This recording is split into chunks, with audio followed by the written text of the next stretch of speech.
সকালের প্রধান কাজ হচ্ছে আমার পর্দাটা সরিয়ে এত সুন্দর আলোটা চোখে লাগানো, আর সেই কাজটা আমার মেয়েরও এখন ভালো লাগার।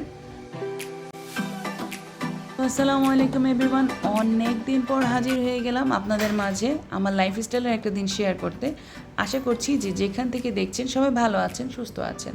তো মেয়েকে যেহেতু আগেই ব্রাশ করিয়ে ড্রেস চেঞ্জ করিয়ে দিয়েছি আর ছেলেকেও স্কুলে বিদায় দিয়ে দিয়েছি, তো সেই জন্য এখন হচ্ছে শুধুমাত্র আমার আর মেয়ের একান্ত অনেকগুলো সময় কাটানোর সময়। তো তার মধ্যে ইম্পর্টেন্ট সময়টা হচ্ছে আমার আর মেয়ের জন্য পানি গরম করা। যাই হোক, এখন হচ্ছে আমরা কুসুম গরম পানি দুজন মিলে খেয়ে মেয়ে চলে গেছে রান্না করতে, তার কিচেনে, আমি চলে এসেছি আমার কিচেনে। তো এই তো এখন হচ্ছে আমি নাস্তাটা বানিয়ে নিচ্ছি আমার আর মেয়ের জন্য। এই সময়টা আমার কাছে খুবই ভালো লাগে যে একান্তই আমি আমার মেয়ের সাথে সময় কাটাই, হয় যেন একটা বন্ধুর মতো। যদিও তার সাথে সব কথা শেয়ার করতে পারি না, তবে এক অন্যরকম বন্ধুত্ব।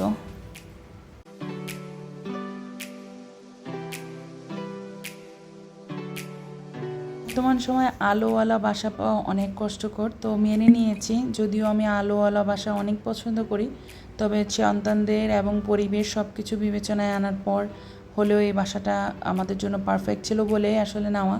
তো এই রুমটাতে হচ্ছে অনেক ভালো সুন্দর একটা আলো আসে, সেই জন্য হচ্ছে আমি এই রুমে এখন ছেলের পড়ার টেবিলে বসেই হচ্ছে যে নাস্তাটা করে নেব মেয়ের সাথে।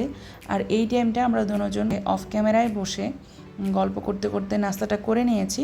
এখন হচ্ছে সে তার মতো করে অল্প একটু রয়ে গেছে, সেটা সে নিজে নিজে খেতে চায়, তো সেটা সে খাচ্ছে। আর এইদিকে হচ্ছে আমি যে বিছানা গুছিয়ে যেহেতু বৃষ্টির সময় একটু একটু করে জামা কাপড়গুলো ভিজাতে হয়, তো সেই জন্য চাদরটা ভিজিয়ে রাখলাম। আর এইদিকে হচ্ছে মাঝখানের রুমটা গুছিয়ে নিচ্ছিলাম।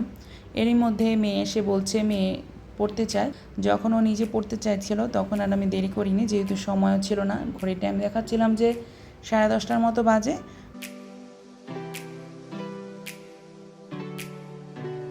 তো এই তো আমাকে শিখিয়ে দিচ্ছে মেয়ে, আমাকে বলছে যে তুমি বলো মা এখন তুমি কী নেবে। তো তারপর আমি যখন বলার পর বলতেছে আমি এখন আগে বাংলা দিয়ে শুরু করব।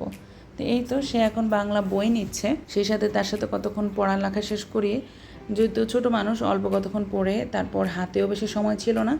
11টা বাজলেই হচ্ছে ছেলেকে আনতে যাওয়ার জন্য প্রিপারেশন নেওয়া শুরু করতে হয়। তো 10টা 45 মতো বেজে গিয়েছে। তো 15 মিনিটের মতো বাচ্চাকে হচ্ছে সারা দিনে 24 ঘন্টার মধ্যে যে স্ক্রিন টাইমটা দেওয়া, এডুকেশনাল কিছু দেখবে সেই হিসাব করে এখন হচ্ছে ওর স্ক্রিন টাইম চলছে টেলিভিশনে। আর এই দিকে হচ্ছে অ্যাজ ইউজুয়াল আমি এই টাইমটা যখন মেয়ে স্কুলে থাকে তখন তো আরও আগে টাইমটা স্পেন্ড করি, বাট আজকে যেহেতু মেয়ে ছিল তো মেয়ের সব রুটিন বুঝিয়ে দিয়ে তারপর হচ্ছে আমি আমার রুটিনে ফিরে এসেছি আর কি। তো এই তো এটা হচ্ছে আমার সবথেকে ফেভারিট জিনিস, আর এটা আমাকে খেতেই হয়। একেবারে কি বলবো, এটা আমার শক্তি যোগান এনার্জি ড্রিঙ্কের মতো। আমি 2 বেলা করে আমাকে খেতে হয়, যেহেতু 2টো বাচ্চাকে আমি একা হাতে লালন পালন করি। এই কথা শুনে অনেকেই ভাববেন ওদের বাবা বিদেশে কিনা, না এমন কিছুই না। আসলে ও প্রথম থেকেই একটু বিজি টাইপের মানুষ। 11টা 12টা বেজে যায়, আর নিম্নতম হলেও 10:30 11টা বেজে যায়। আর আমার বাচ্চাদের বেড টাইম থাকে হচ্ছে 9:30 থেকে 10টার ভিতর। তো ওইভাবে আসলে ওর যে সময় দেওয়ার বিষয়টা সেটা আসলে ওইভাবে পাওয়া হয় না। জীবন তো আর একরকম না, সবার চিন্তাভাবনাও সেই জন্য একরকম না। তো সেই জন্য ফুললি 100% বলা চলে যে আমাকেই আমার মাথাটা খাটাতে হয়। আর এই মাথাটার ভিতরে 2-3টা বরফ না গেলে কখনোই খাটাতে গেলে গরম হয়ে যায়।